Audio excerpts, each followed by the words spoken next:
Shalom Indonesia, Salam Nusantara, dari Sabang sampai Merauke, dari Miangas sampai Pulau Rote, Mujo Gusto.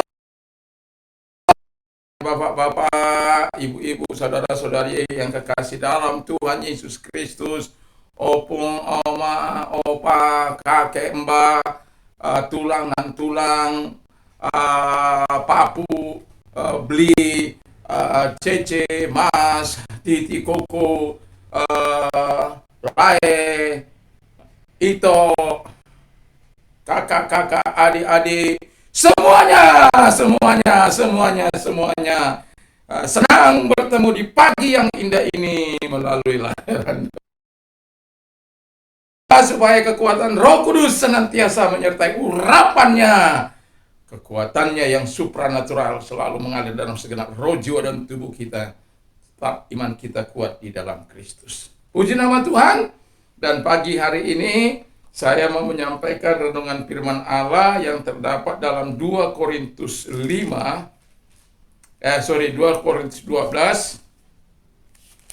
ayat yang ke-15. Demikian bunyi firman Allah.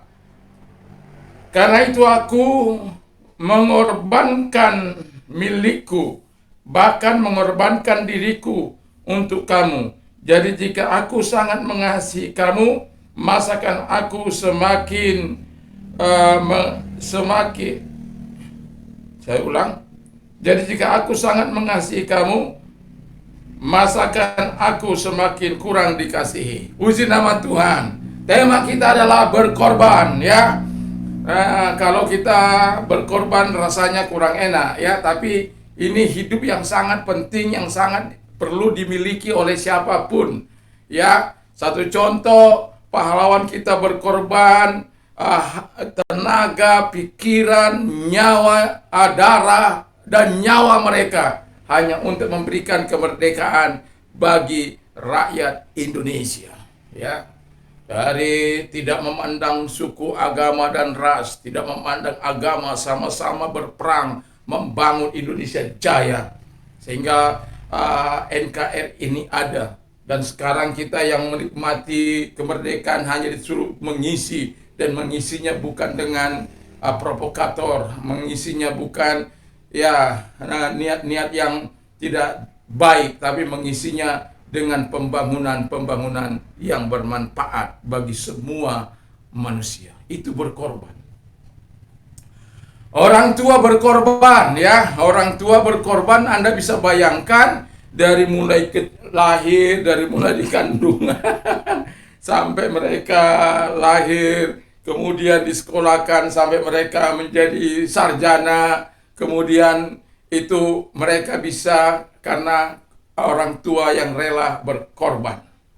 Tapi kalau anak-anak kemudian membalasnya tidak mau berkorban, itu terlalu kurang ajar. Karena apa? Saya melihat ada banyak anak-anak, orang tuanya sudah buat dia berhasil, orang tuanya membuat mereka senang, sejahtera, tetapi balasan kepada orang tua seiprit. Jadi itu namanya tidak menghargai korban orang tuanya. Seharusnya apa yang dilakukan memang itu kewajiban orang tua, tetapi timbal baliknya dong. Bagaimana kita berkorban, bagaimana kita juga berbuat sesuatu di masa tua orang tua kita. Jadi itulah. Jadi luar biasa, Yesus pun berkorban hanya untuk mendapatkan saya dan saudara. Dia berkorban, mengorbankan jiwanya, mengorbankan hidupnya, sampai Alkitab katakan sampai mati di kayu salib. Oke. Kalau kita belajar dari Paulus tadi, kita bisa memiliki bahwa di dalam 2 Korintus 6 ayat 11 dan 12, Paulus itu memiliki hati yang terbuka lebar-lebar kepada jemaat. Baik itu jemaat di Filipi, jemaat di Korintus, jemaat di Galatia, Korintus, Roma, dan lain sebagainya. Dia memang memiliki hati yang terbuka lebar, dan sebagaimana saya katakan tadi, bahwa orang yang berkorban untuk kita, seharusnya kita juga berbuat sesuatu yang baik bagi mereka. Sama dengan Tuhan berkorban untuk kita, menyelamatkan kita, dan kita mentaati Dia. Seharusnya demikian. Nah, jadi kalau Anda baca dalam 2 Korintus 6 ayat 11, ada di situ dikatakan bahwa bagi kamu ada tempat yang luas. Jadi bagi jemaat di Korintus itu, di hati Paulus itu ada jemaat hati yang luas, yang lapang, yang begitu luar biasa. Tapi anehnya responnya adalah di jemaat di Korintus itu memiliki tempat yang sempit bagi Paulus. Malangnya nasi mulus. Tapi saya mau katakan, begitulah situasi dan kondisi akhir zaman ini. Berkorban, orang lain yang harus berkorban, tapi saya jangan silakan berkorban. Jangan paksa untuk berkorban. Tidak ada take and give-nya, tidak ada saling balas membalasnya. Seharusnya, yaitu kalau kita memberikan tempat yang luas bagi orang lain, ya biarkan orang lain itu juga memberikan tempat yang luas bagi kita. Sehingga ada saling memberi. Supaya ada timbal balik yang luar biasa, yang dimana manusia itu melakukan apa yang baik. Yang kedua yang dimiliki oleh Paulus adalah karena dia suka berkorban. Yang kedua dimiliki adalah kasih yang besar. Nanti Anda bisa baca dalam 1 Tesalonika 2 ayat 8 dan 9. Dia berbagi Injil, dia berbagi hidupnya, dan juga berbagi berkatnya. Haleluya. Jadi kalau orang yang rela berkorban, kalau orang berkorban, dia tidak memandang harta bendanya. Semua apa yang dimiliki dia berikan, apa yang dia ketahui, apa yang sudah menyelamatkan dia, yaitu Injil. Hidupnya sendiri pun dibagikan, dan apa yang dia punya pun dia tidak pelit, ya, karena dia memiliki seperti kasih Yesus dalam hidupnya. Dia memiliki kasih Yesus yang luar biasa, bukan seperti kasih Yesus yang luar biasa dalam hidupnya.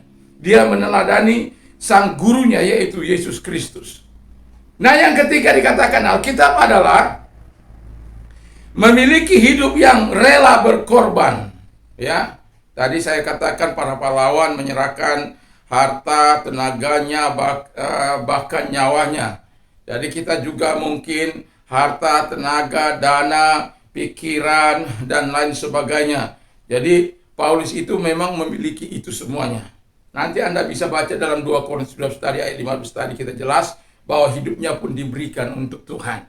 Diberikan untuk jemaat itu. Jemaat di Korintus, dia memberikan hidupnya untuk Tuhan, tetapi dia juga melayani jemaatnya dengan kesungguhan hati yang sangat luar biasa. Jadi berkorban jangan seperti ada orang dulu ada orang berkorban, ya, dia beri ini, bawa aja ini Pak Pendeta TV saya ini gitu. Ini ada TV yang besar di rumah gitu ya. Jadi saya dikasih ada TV hitam putihnya, ya. Jadi TV hitam putih itu, ya, saya ada terus enggak berapa karena ada persoalan, dia tarik lagi TV itu.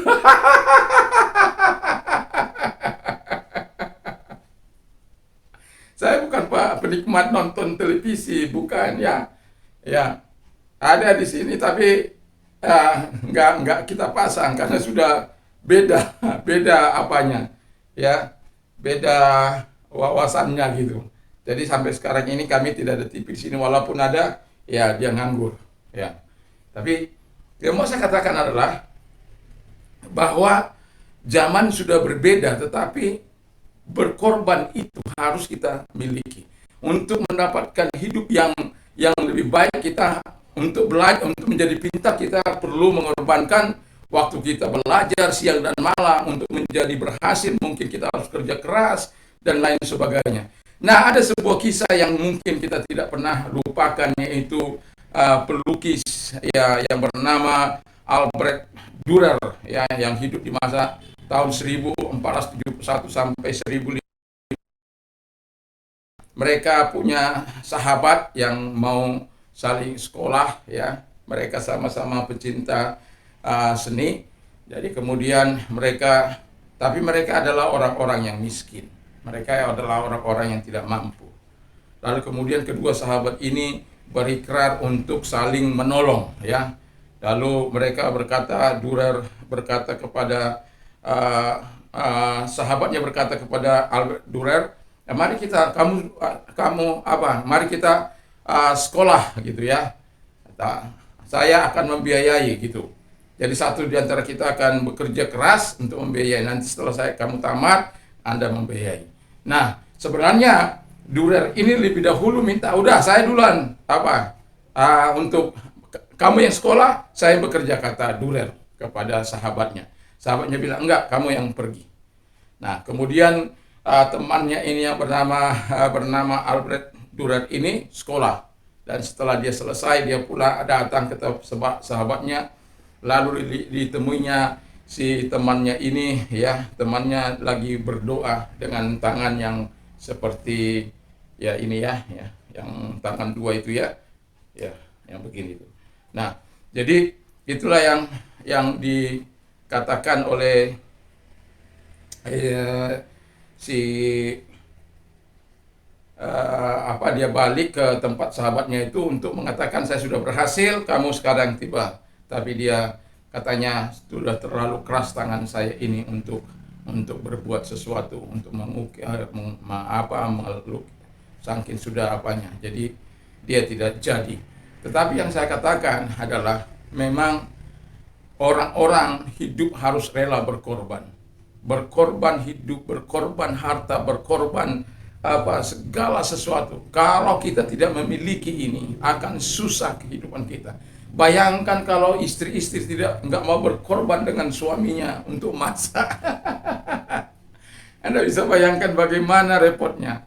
Ya, makanya saya juga, istri saya masak, saya nyuci, saya nyetrika. Karena saya tidak ingin istri saya mati cepat.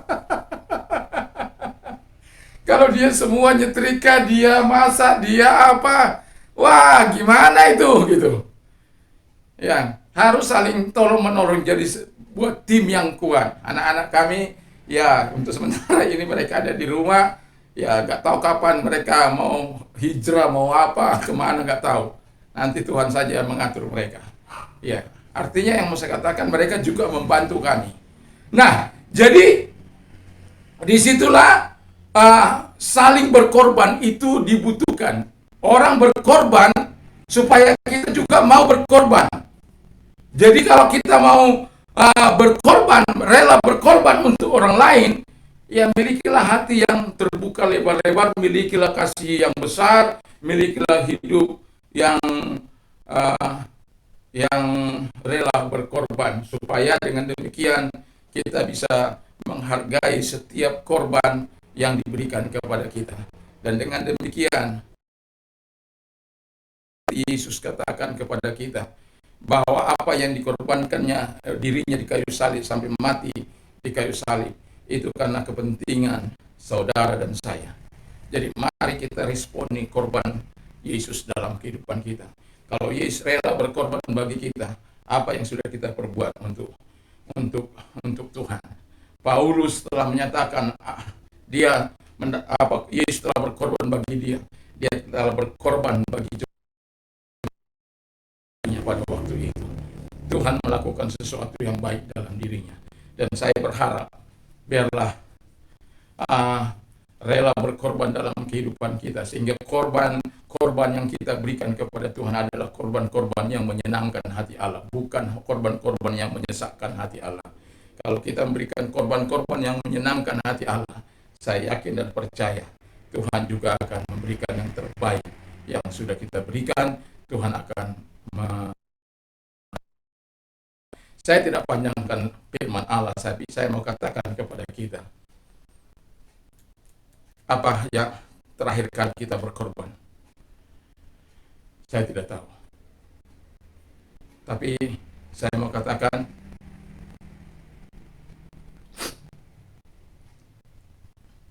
kalau engkau tidak memiliki hati yang berkorban, maka akan terjadi banyak kekacauan. Hati yang mau berkorban, saya yakin dan percaya miliki seperti yang dimiliki, hati yang dimiliki oleh Paulus ini, supaya kita bisa melakukan yang terbaik bagi manusia dan bagi Tuhan. Di tengah-tengah situasi pandemi saat ini, kita sudah banyak orang-orang yang terlibat berkorban, ya. Dan kita doakan sebagai orang berkesusahan, dan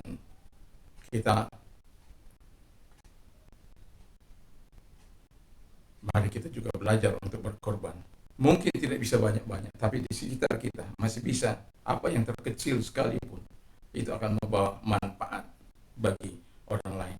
Nanti sore saya akan membawakan jalan pintas, ya, mental jalan pintas yang banyak kali berseliweran hari-hari ini.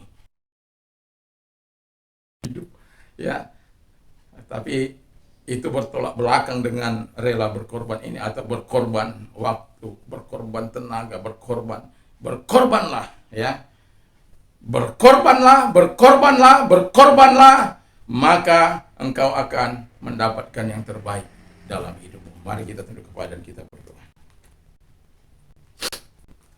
Terima kasih Tuhan, berkati firman-Mu, berkati kami semuanya Tuhan. Kami percaya Tuhan berkorban untuk kami, mati untuk kami, karena untuk mendapatkan kami. Seorang ayah atau keluarga, ibu, ayah berkorban untuk anak-anaknya sampai menyekolahkan mereka dengan harapan supaya mereka juga yang sama di masa tua orang tua mereka. Dan berkorban itu adalah kehendak Tuhan, adalah cara Tuhan menyatakan kasih-Nya dalam kehidupan ini. Itu sebabnya manusia harus memiliki hati yang rela berkorban dalam hidupnya. Terima kasih Tuhan, terima kasih. Kami berdoa Tuhan Yesus di pagi hari yang indah ini bagi semua orang. Tuhan memberkati Presiden kami, berikan hikmat akal budi dalam menjalankan roda pemerintahan di negeri kami ini dengan situasi kondisi yang sangat sulit ini Tuhan.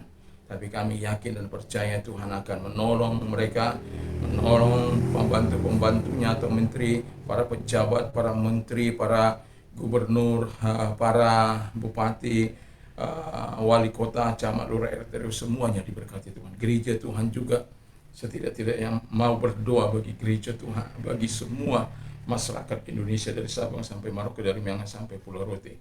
Dan sahabat-sahabat kami gereja GP juga Tuhan memberkati. Tuhan tolong semua seluruh sidang jemaat Tuhan diberkati oleh Tuhan. Dan kami mau berdoa bagi orang-orang yang sakit Tuhan. Mari tumpangkan tangan bagi mereka yang sakit COVID. Bagi engkau yang sakit COVID, taruh tanganmu di atas kepala, dan yang sakit taruh di tempat yang sakit. Mari kita berdoa dalam nama Tuhan Yesus Kristus. Engkau Bapa yang baik, di dalam nama Tuhan Yesus, mari engkau ulurkan tanganmu kepada mereka-mereka yang sakit saat ini, baik yang COVID, baik yang sakit-sakit yang lain Tuhan. Engkau dalam nama Tuhan Yesus, engkau yang sakit COVID, sembuhlah engkau dalam nama Yesus. Dan oleh bilur-bilur Tuhan engkau sembuh, oleh bilur-bilur Yesus engkau telah disembuhkannya di dalam nama Tuhan Yesus. Percayalah, tarik roh maut itu dalam hidup mereka Tuhan Bapa di surga. Terima kasih Bapa di surga, terima kasih.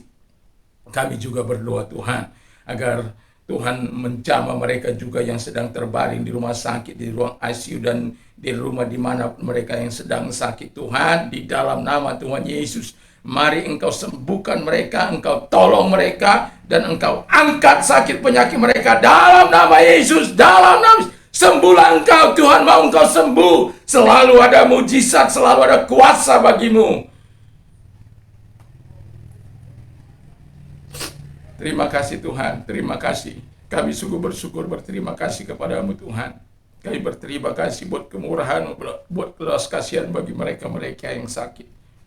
Kami juga berdoa Tuhan bagi mereka yang bergerak di bidang kemanusiaan dalam menyembuhkan COVID, yaitu para dokter, para mantri, para bidan, juga Tuhan, para perawat, Tuhan juga para tenaga kesehatan, tenaga medis, dan lain sebagainya Tuhan, para volunteer, mereka-mereka yang bergerak di situ Tuhan, pagari mereka dengan kuasa-Mu Tuhan, sama seperti Engkau memagari, Tuhan Yesus, Ayub, dengan tidak satu pun kekuatan penyakit, buatan virus atau setan sama sekali tidak mampu menjamahnya. Itulah sebabnya ketika Engkau mengizinkan mereka mengalami, Tuhan bermaksud menguji mereka. Tuhan tolong di dalam nama Tuhan Yesus. Dan kami juga berdoa bagi semua mereka yang terlibat ini, Tuhan Bapa di surga, Tuhan tolong mereka. Dan kalau ada mereka yang terpapar, sembuhkan mereka, tolong mereka Tuhan. Karena mereka masih diperlukan untuk bangsa ini, memulihkan bangsa ini Tuhan. Kami tidak tahu kapan COVID ini akan berlalu, tapi kami mau tetap berdoa kepada Tuhan. Tuhan, kalau Engkau mau berkata pada COVID-19 dan serta variannya Tuhan, maka ketika Engkau berkata lenyap, dia akan lenyap Tuhan Bapa di surga. Terima kasih Tuhan, terima kasih. Doa kami kepadamu agar Engkau Allah menolong. Di pagi ini kami berdoa juga bagi mereka-mereka yang punya kesusahan, dampak yang mereka alami akibat COVID ini Tuhan. Dan kami mendengar betapa banyaknya kami melihat di Tuhan, di media begitu banyaknya orang-orang tidak menghargai lagi kehidupan orang-orang lain dan lain sebagainya Bapa di surga, yang sangat mudah tersinggung, sangat mudah marah, sangat mudah sakit hati, sangat mudah dengan situasi yang demikian. Tuhan, bahkan hanya untuk mendapatkan kehidupan, dana uang mereka rela merampok, membunuh, dan lain sebagainya Tuhan.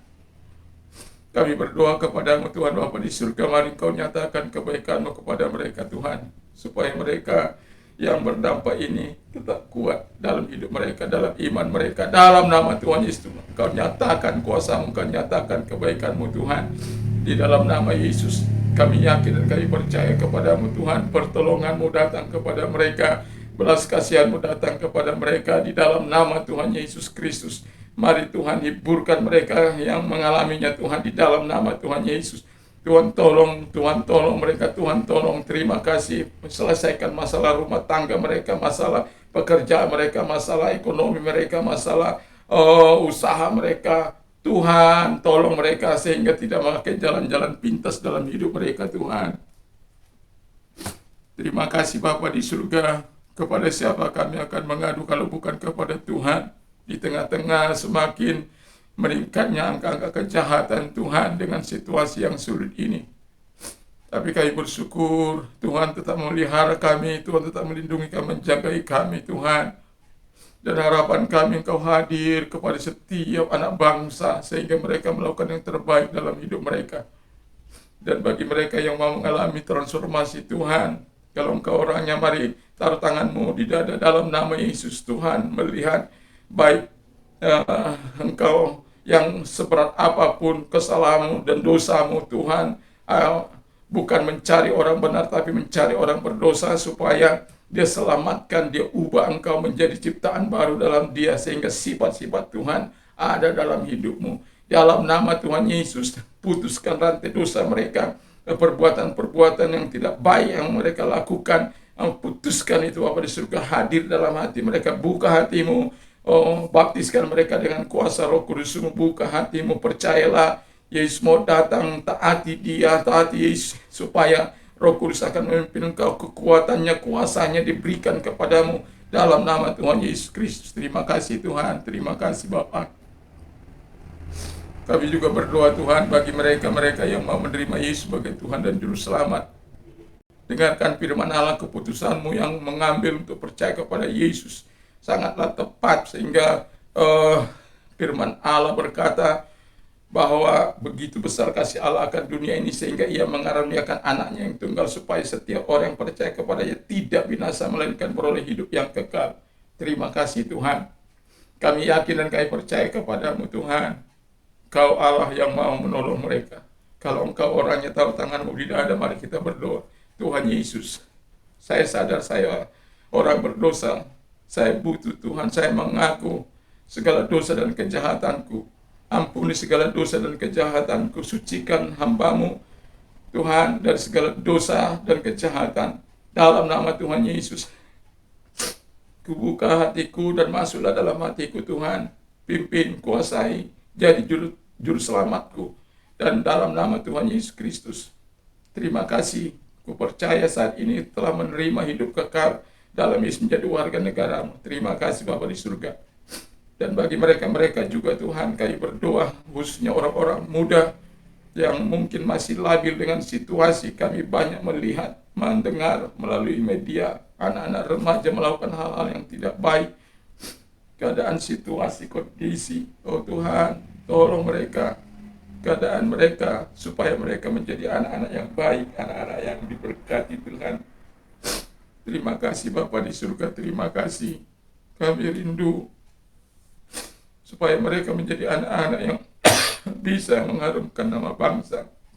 Atau setidak-tidaknya mereka bisa menjadi berkat bagi keluarga mereka, bagi lingkungan mereka, bagi masyarakat di mana mereka ada.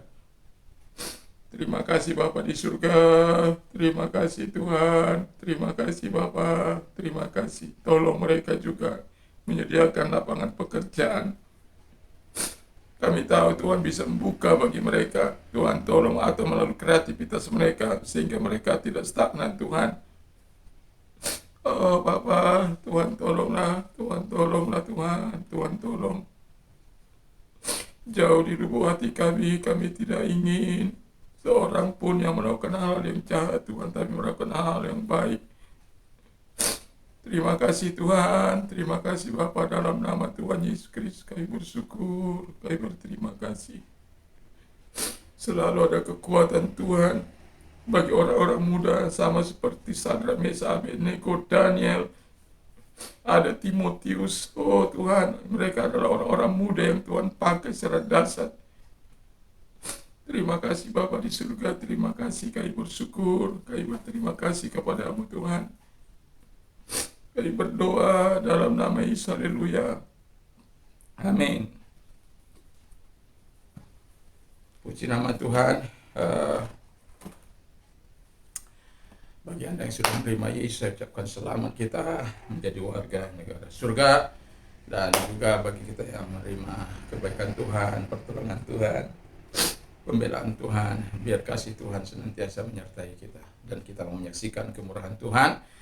Dan kalau pagi hari ini Anda mau beraktivitas, jangan lupa mentaati prokes 5M, yaitu memakai masker, lalu mencuci tangan, menjaga jarak, menjauhi kerumunan, lalu juga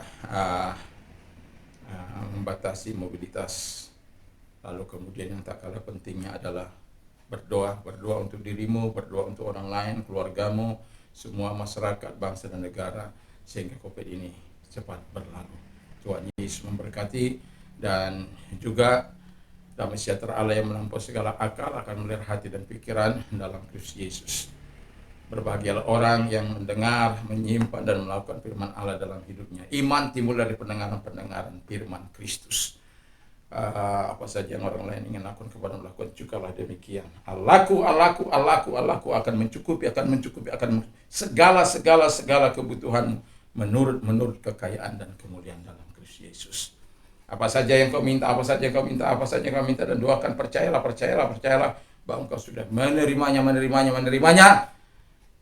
maka hal itu akan diberikan kepadamu. Puji Tuhan, haleluya. Tertawalah dengan orang yang tertawa, menangislah dengan orang yang menangis, bersukacitalah dengan orang yang bersukacita. Puji Tuhan. Dan saya tetap berdoa sehingga kita semua bisa berkata, segala perkara dapat kutanggung di dalam Dia yang memberikan kekuatan kepadaku. Puji nama Tuhan. Ingat, Yesus senantiasa menyertamu sampai ke seluruh jalan, sehingga pikiran kita, perkataan kita, perbuatan kita, tindakan kita adalah tindakan yang memuliakan Tuhan, termasuk kita rela berkorban untuk kemuliaan Yesus. Tuhan Yesus memberkati, dan tidak akan kekurangan orang-orang yang takut akan Tuhan dan yang mencari wajahnya. Tuhan Yesus memberkati kita semua. Haleluya. Salam Indonesia, salam Nusantara. Saya berdoa Roh Kudus senantiasa memenuhi hati dan pikiran kita, sehingga kita tetap enjoy menikmati kehidupan ini. Haleluya, dalam nama Yesus. Amin.